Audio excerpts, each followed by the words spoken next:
You got mail. Do you remember the 90s? Come on, Uncle Phil, this is the 90s, man. Man, it's the 90s. It's hammer time. Come on. It's the 90s, remember? Microchips, microwaves, faxes, airphones. Ma, it's the 90s. You can call it what it is. Yada, yada, yada. I can be anything I want to be. It's the 90s. What, are you nuts? This is the 90s. We're gonna sue you. Wake up and smell the 90s. He made us laugh. Hard. Every time you saw him. On television, movies, hospitals, homeless shelters for our troops overseas, and even in a dying girl's living room for her last wish. Can you guess? Or do I need to play more? I think I can guess this. If the many viewings of City Slickers that I had as a child was one of the tapes that we had, I believe that was Billy Crystal. It is. And I believe he's probably talking about the late, great Robin Williams. Correct. This is going to be a good episode. Yeah, today we're talking about the late, great Robin Williams. Rest in peace. It's always a great time to talk about Robin Williams. It really is. And he's another one of those people who I wanted to do an episode about because I feel like he so dominated the 90s. And I don't know that like kids these days know who he is because he died 10 years ago. Well, almost 11 years ago. They know him basically as the hello meme or something like that, as a parody. Yeah, they either know him from, Mrs. Doubtfire, but probably haven't seen the movie, or Aladdin, and they maybe have. So they'd recognize his voice, but wouldn't know who he was. Oh, by the way, we are Dave. And Cheryl. And the 90s. And yeah, the clip you played has brought us to a podcast about Robin Williams. Yeah, that was the beginning of Billy Crystal's eulogy for Robin Williams. Oh, man. So, I'm ready to get into this. Yep. So let's start by introducing him. He was born July 21st, 1951 in Chicago. Grew up in Michigan and then moved to California in high school. He comes from a fairly wealthy family. In the 90s, I actually did a school project on Robin Williams. So this is the second time doing a project on Robin Williams because Robin Williams is awesome. Did you have any of this research that you found already prepared? I not prepared. I couldn't find the original paperwork from 1994. But what was the grade? I mean, you know me. It A+. At least. No, but back in the day, it was a lot harder to do the research because we didn't have the internet. I couldn't just go to YouTube and search Robin Williams and find a ton of clips. I actually had like VHS copies of a lot of his movies. And like I tried to watch as many as I could. You could go back and look at reference material from books. And you can listen to our previous episode about reference books. Specifically, Encarta would have helped you at that time. The movie CD. Well, that's not right. That's Cinemania. Wait, what am I talking about? I'm making the same mistake I made on that one. To find out about that mistake, go listen to that podcast, kids. Okay, all stop shilling. So he went to Juilliard for college. I don't think he finished. I think he did 3 years of Juilliard. And he met Christopher Reeve there, who is the OG Superman. Oh, yeah. Also, rest in peace. Rest in peace. And they became very good friends throughout his life. But he did stand up. He did a lot of stand up. Very funny, very outrageous. How would you describe his stand up, especially his early stand up? Manic. Manic would be a good thing. And hyperactive. Yeah, jumping from topic to topic and unprepared. He's just very quick and he would respond to absolutely anything. I would now like to do something special for your interview with Nadia Comaneci, Nadia, how does it feel to be the finest female gymnast ever to compete in the 1976 Olympics?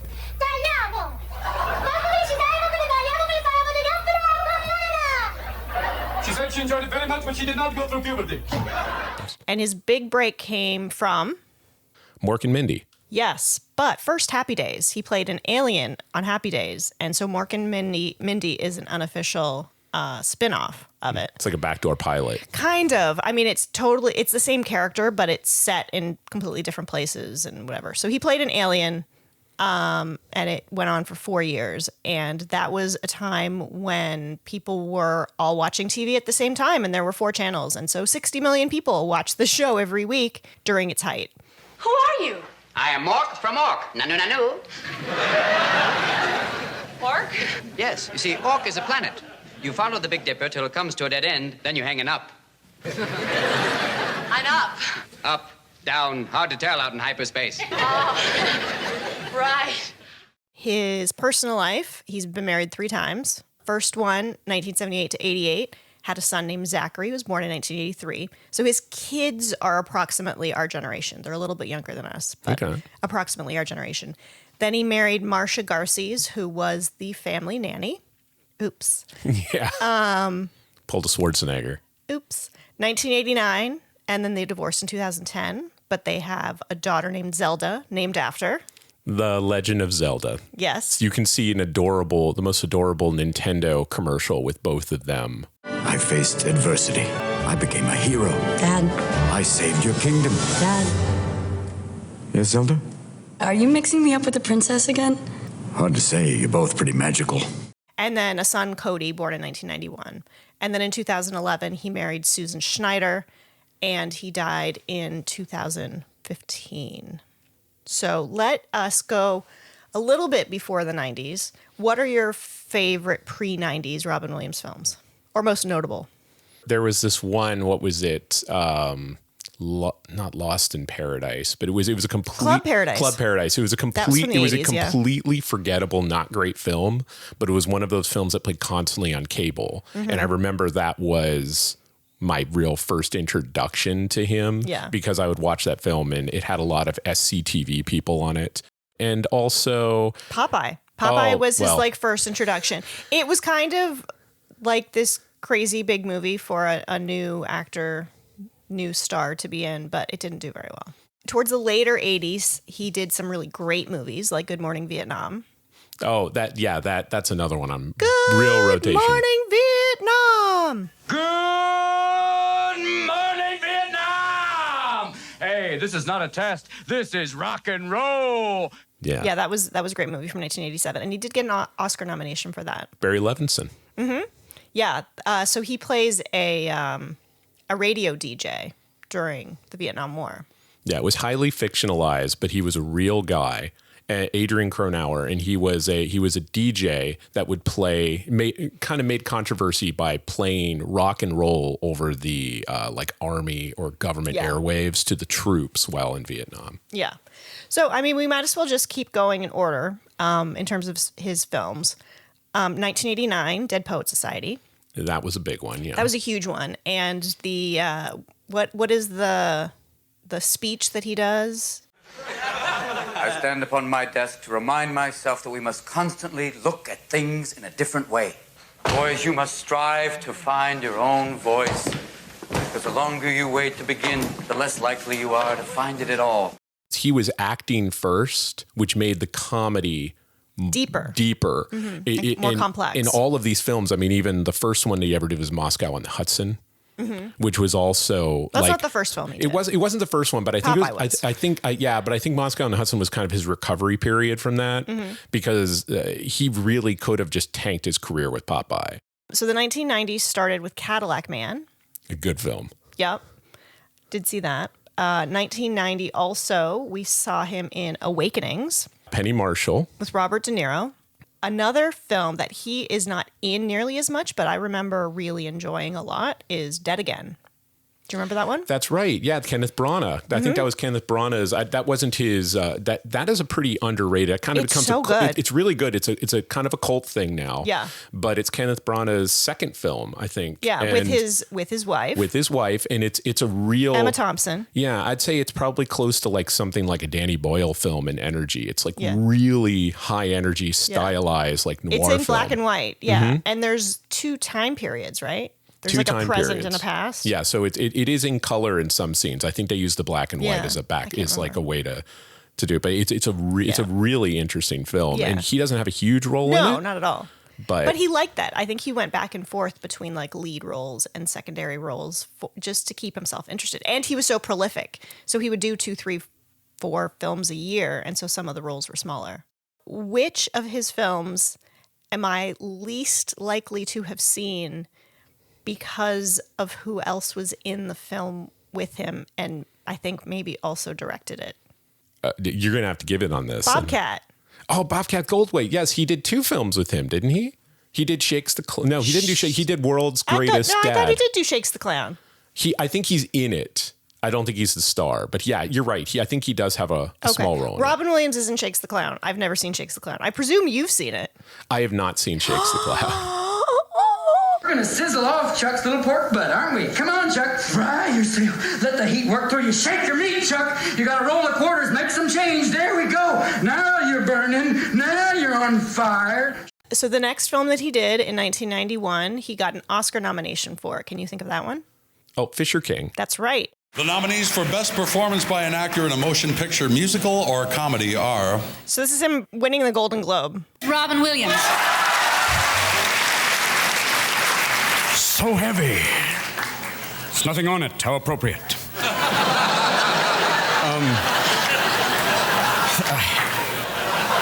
Keeping in that format, I would like to thank Sony's TriStar, Mike Medavoy, Steve Randall. You heard those names before. I'd like to thank also my agents, my managers, all the people who make me Jewish by commission.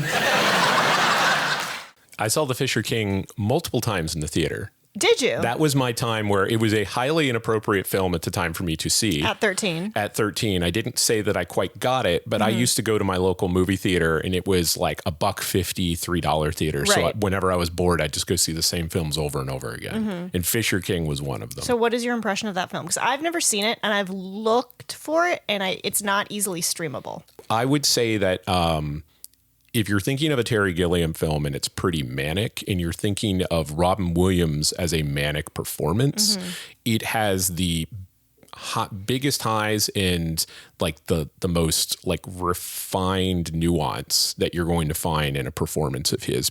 It isn't, people say, is this movie about homelessness? No, it's about damaged people. It's about dealing with people more than just on the level of, if I give enough money, they'll go away. And it's about 4 people trying to get their lives together and through connection with other people. And in the end, that's all you have, There's this incredible loneliness that you can experience to the point where he creates a whole other person to deal with, to come out of, to find redemption, to find himself again from a horribly traumatic event that happens every other day in America. Knowing what we know about Robin Williams now and the struggles he had inside, seeing that film, I have not seen it since his death. I feel like I would see a lot of his internal struggle in that other side of that performance. Yeah. Who was the one who got the Best Supporting Actress? Mercedes Ruehl. Yeah, Mercedes Ruehl, who 90s, we might as well say her name because you're never going to talk about Mercedes Ruehl ever again, but she's great in it actress, as well. Yeah, but I would say probably completely forgotten at this point. So what do you do after you work with Terry Gilliam? You become you do Hook. Okay. Yeah. I thought the next one we were going to was something different, but Hook. Yeah. You work with Steven Spielberg. This is his blank check, baby. He can get the $20 million paycheck for making a film. Yeah. So Robin Williams plays an adult Peter Pan who has his own family and his own life. And he goes back to Never Never Land to reclaim youth, childhood? Yeah, well, he's actually forgotten that he was Peter Pan. Right. That's part of it, is that when you go back to the real world, you end up forgetting Neverland. The film is tonally as manic as Robin Williams was in some of his performances. It's all over the place. It's very much, if there was ever a film that was Spielbergian, this is it, because the guy had a Peter Pan complex in his own life. Right. Yeah. And what did you say about the next sort of generation? Yes. Paying attention to Hook? So there are so many 90s things about this film, but specifically the Lost Boys and specifically the character of Rufio. Okay. Who is the leader of the Lost Boys. Rufio!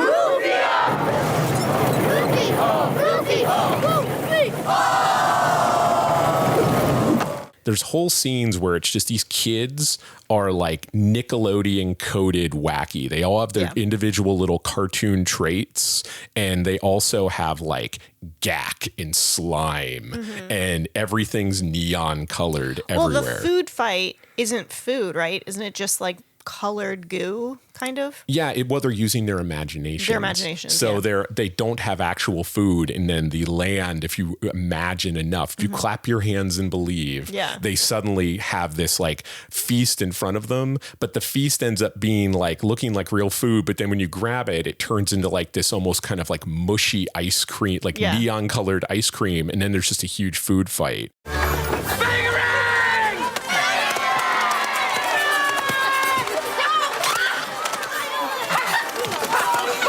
I think I was even too old for Hook when Hook came out, but for someone that would be younger, I would see that as being a film that would possibly bore them for like half of it, and then like stick with them stick with them because there's a lot of sequences that are just like kind of wonderful in the film, right? But it's got the daddy issues and the Peter Pan stuff that Steven Spielberg is working out. It's very funny in Hook to see him as the quintessential 90s businessman at the beginning of the film. Robin Williams. And it's just him not having time for his family and his kids. And he's carrying this gigantic cell phone that goes about from the top of his head down to his shoulders. Yes. And he's just walking around constantly using this phone until it gets to the point where basically the image at the end of the film is him taking that phone and throwing it out a window and being like, I love my family. Woo!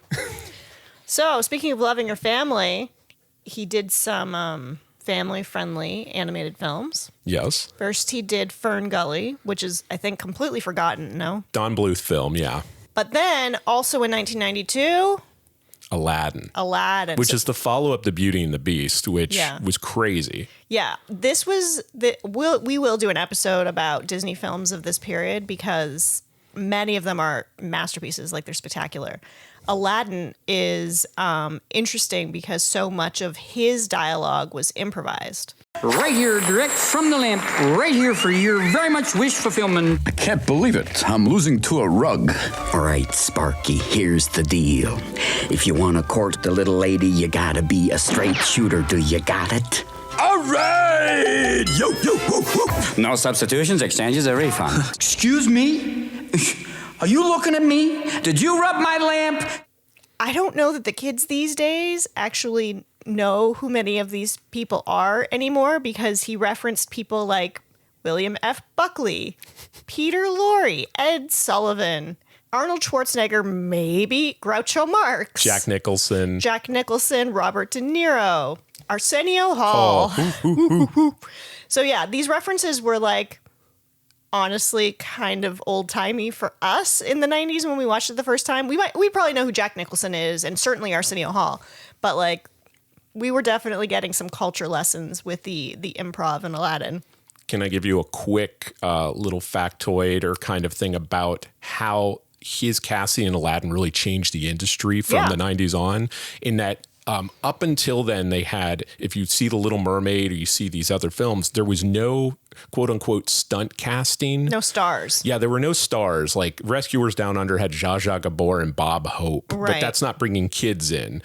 Aladdin was Bob Hope didn't bring the kids not Bob. Sorry, not Bob Hope. Bob Newhart. Bob Newhart. I mean, Bob Newhart. But no, but even less probably than Bob. Who knows? But Zsa Zsa. But Zsa Zsa Gabor.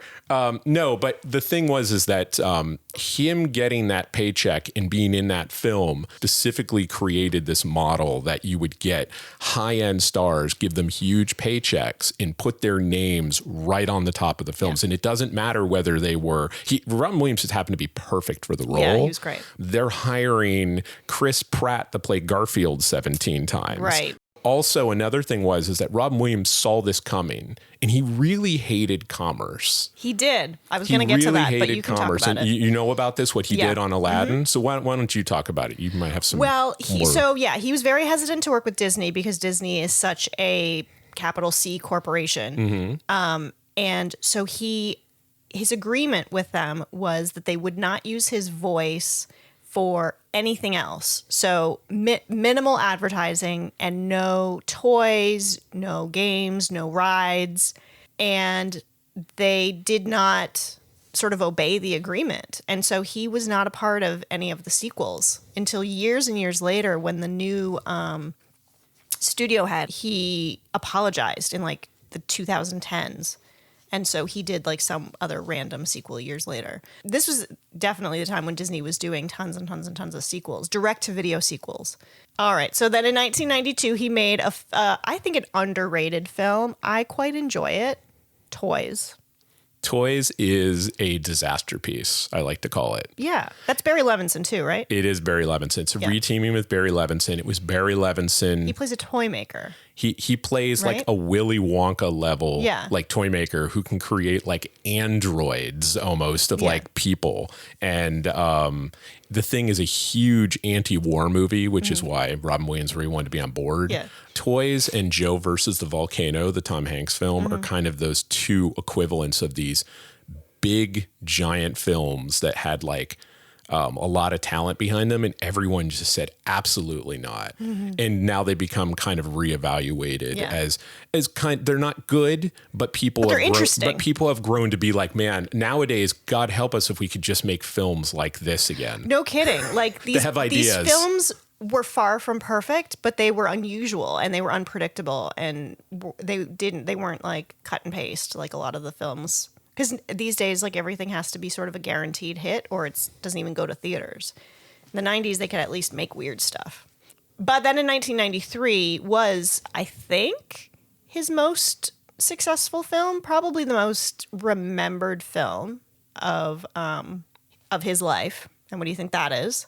I mean, for being good? No, for making money. Oh, for making money, Mrs. Doubtfire. Mrs. Doubtfire, yeah. Yes. Mrs. Doubtfire was a cute film. There was some... it was a blockbuster. It was a blockbuster. So Robin Williams plays a divorced dad who basically loses custody of his children to his ex-wife, played by Sally Field. So she needs to hire a nanny to take care of her children. So he gets his Broadway makeup friend, Harvey Fierstein, to do full-on old lady makeup, and he becomes a Scottish, I believe. Scottish nanny, and he interviews in drag as a nanny, and hijinks ensue. If you look on the internet, it's not hard to find a horror trailer recut of the film, and it's funny, but it like isn't lying or manipulating the material. It's just repurposing it, and it's very easy to turn into a horror film. Yeah, well, he's basically a deadbeat, and then gets into drag to infiltrate his old home. Hello. I'm calling in regards to the ad I read in the paper. Would you mind coming on an interview, say, Monday night at 7:30? Oh, I'd love to, dear. Well, I look forward to meeting you. Ta-ta. Showtime. But I would say that Mrs. Doubtfire is a very easy introduction to Robin Williams for younger kids, because some of his stuff is a little strange or surreal or cerebral or serious, and this is a fun movie that you have to dig a little bit to get to the weird parts. Well, that is the thing. Like when I was getting into The Fisher King, is that he has two modes. He has adult and he has kid friendly. Yeah, like there is really no in between Robin Williams film. I'm sure we'll be getting to some after Mrs. Doubtfire in Aladdin. He became the kid. Yeah. Guy. So he did a small movie in 1994 called Being Human. I did not see it. He did a film in 1995 called 9 Months where he played a wacky doctor. That is the reteaming with Chris Columbus. He's doing them a solid. It is, yes. After that, he plays a small part in Tu Wong Fu. Thanks for Everything, Julie Newmar. Did you know that? We just watched it recently and I don't remember him in the film. Well, let me remind you. Oh, vida, que bellissima come va. Darling, enchanté. Oh, chérie, you spoke French. How bad? It seems like it's going to be workshopping in prep for one of my favorite roles of him that will be coming up. And what's that? The Birdcage? Yes. That's not next. It's not. No, not quite. Before that, there's Jumanji, which there's been several sequels of. But yes, I watched The Birdcage the other day. Does it hold up? It kind of does. He plays a gay man who has a partner, and they own a drag club that is in the building below where they live, and they have a son who wants to marry a young woman whose father is a conservative senator, played by Gene Hackman. But his partner is Nathan Lane.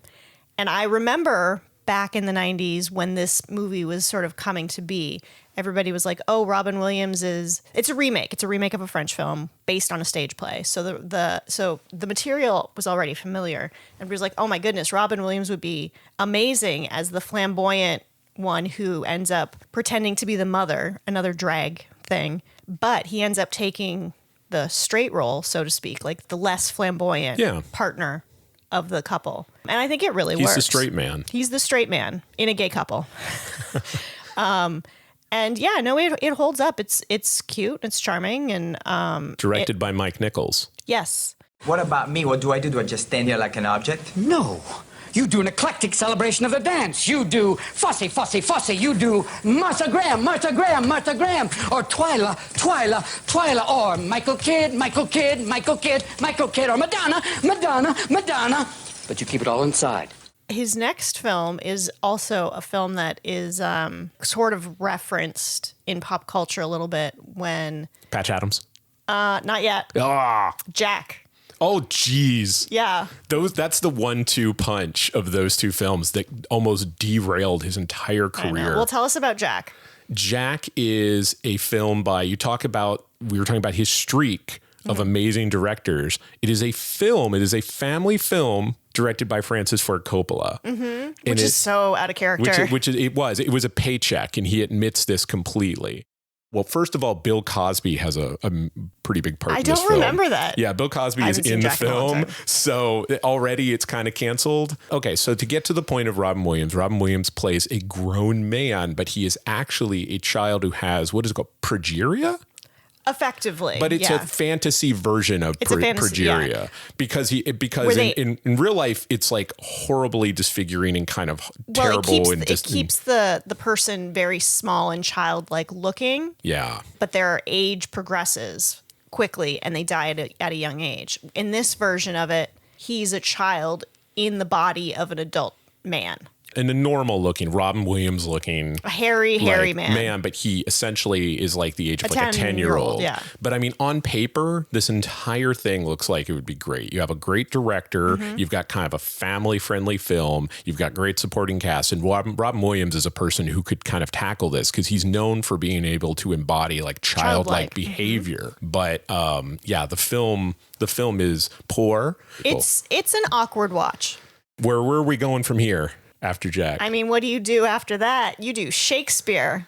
Oh, not much ado about nothing. No, he does Hamlet. He was in Hamlet. He's in the very opening of Hamlet. Yeah. He sees the ghost. Yeah, he's not a huge part in it, but he is in Hamlet. Mm-hmm. That's Kenneth Branagh too, right? It is Kenneth Branagh. He's reteaming. And then after that, he did his first co-starring role with Billy Crystal. Oh, okay. Father's Day. Which is not a great film. Then he worked with Woody Allen in a film called Deconstructing Harry. Which is great. Yeah. It's one of the few 90s Woody Allens that I really saw. I was going to say that was any good, and I would disagree because Woody Allen in the 90s was actually pretty strong. Because I was too young to watch it in the early 90s, but this was a later 90s one. So this is when I was like, I'll go see it. And everyone tends to not like that one. He has the role of Satan, I believe. I don't remember. I think he plays Satan because there's a point where Woody Allen gets on an elevator and he's like going to hell. And I think they were complaining about air conditioning. And I think Kenneth Branagh is playing Woody Allen in that film. Oh, yeah. Then also in 1997, he did Flubber. Which is a remake of...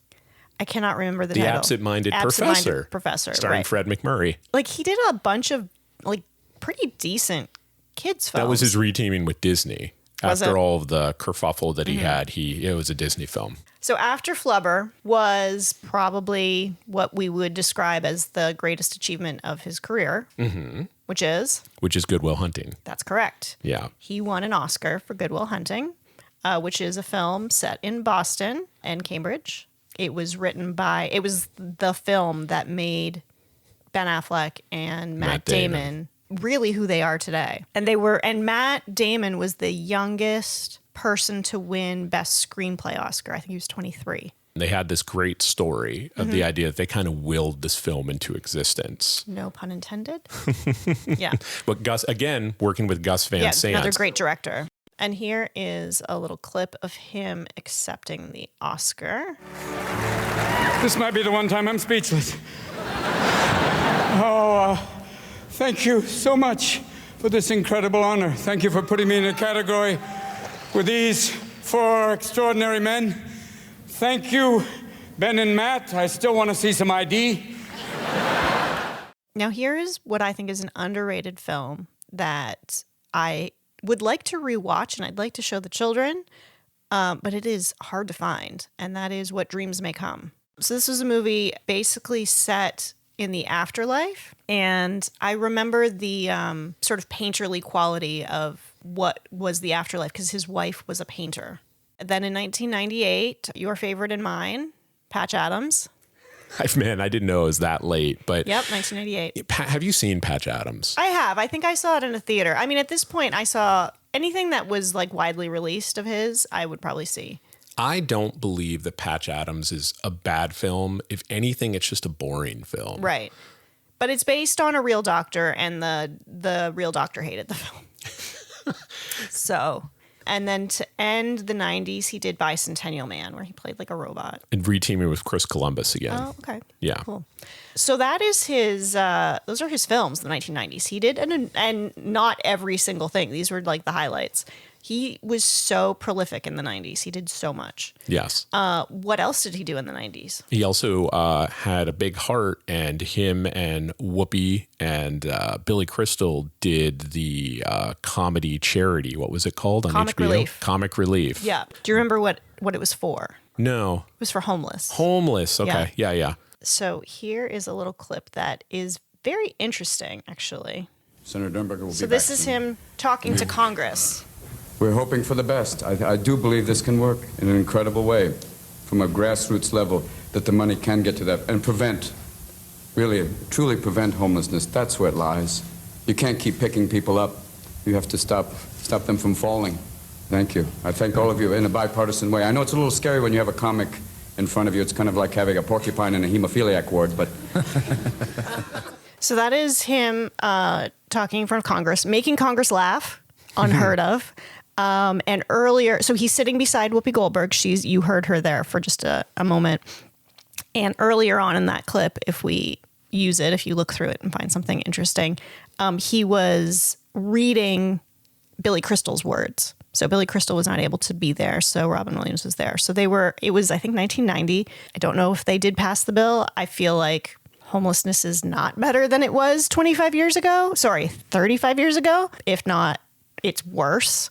But it did show that he was really sort of putting his money where his mouth was. And he came from a certain amount of financial privilege. And so he worked on a lot of charities, but this is the one he's most known for. I don't know that they did the specials consistently, but Comic Relief was from like 1986 to 2011. And it wasn't just the three of them. It was other comics would be guest stars, but the three of them were like the hosts, the like MCs. The MCs. Yeah. Mm-hmm. He also performed for the USO a lot. Yes. He sort of became his generation's Bob Hope. Mm-hmm. We should give an intro of who Bob Hope is, since we've referenced him twice on this podcast. He was an actor who he was one of the most famous comedians, and his biggest claim to fame is he is the not only the USO stuff he had, but he was the person who hosted the Oscars the most. Mm-hmm. Yeah. Now, what do you think of his comedy in relation to what comedy is now? Because I think it's vastly different. He was able to do sort of like political stuff and race stuff and like really hot button subjects, but it always seemed to come from like a good place and like not a malicious place. Like I can't think of something that we could cancel him for. Like he literally was one of the kindest people, but he was able to do that kind of humor. And I don't think that could be done these days. I think it's because he was singular in what he could do. Yeah. There was only one gear that he did, and it was him. Yeah, there was nobody could emulate him. They could do impersonations, and a lot of people did, but there was no other equivalent. It wasn't like, get me a Jim Carrey type. Mm-hmm. You know, just get me Robin Williams, or this won't work, or it won't work. You know, that's basically it. And think you are correct. I think he lives in the time period that he was in, which a lot of 100%. movie stars do. Mm-hmm. And sometimes you do need to do the work to get the references and to get the context to understand, the same way that, we love the Marx Brothers in this house, but you got to sit there and do a deep dive on Wikipedia to get some of the references and the jokes, because sometimes they sound a little like, should I be laughing at this? Right, exactly.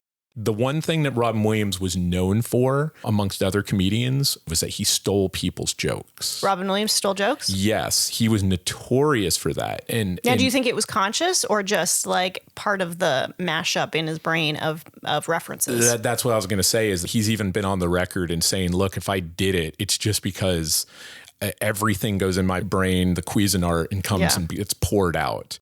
In preparation for this episode, I was watching a lot of clips, especially late night clips, because he was on late night. Like, I remember, looking at the TV Guide or TV Times or whatever we had in Canada, and they would list the guests that were on the episodes of the various late night shows. And if it was Robin Williams, I would for sure stay up and watch. He came to play. He came to play. It was, and always, and it was like he was the interviewer. Like, I watched some Johnny Carson and some like David Letterman, and they just sort of sat back and like threw in a little bit here and there, but it was all him. And I was looking for clips to include here, and a lot of them were like about Ross Perot, and I was like, we have to do another whole episode about Ross Perot in order for this to make sense. Bob Dole, Dan Quayle. I'm like, We'll talk about that at another time and maybe use Robin Williams clips for those. I think that they told him about the Murphy Brown thing. I think George said it. All right, here's the deal. I want you to go out there and talk about Jerry Brown.